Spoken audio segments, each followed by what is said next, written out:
Hello દર્શક મિત્રો, આજે અમે શેરડીના ખેતરે આવેલા છે અને ગુજસાળ ગામ છે. તો અહીં સ્પ્રેની પ્રોસેસ ચાલતી છે.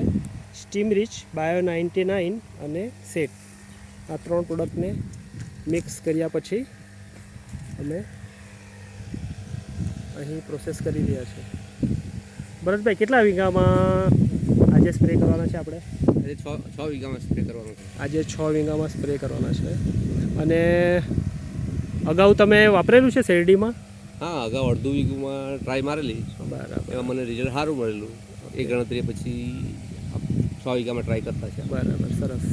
તો આ વખતે ગયા વર્ષના અનુભવને ધ્યાનમાં લઈને આ વખતે ટોટલ 6 વીઘા અને બીજી લામ છે. હા, લામ છે. લામ કેટલા વીઘામાં? એ 5 વીઘા છે.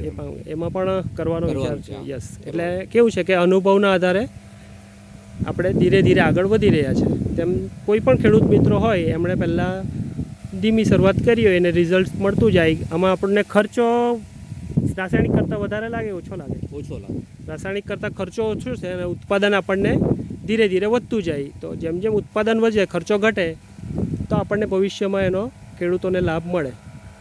Okay, thank you very much.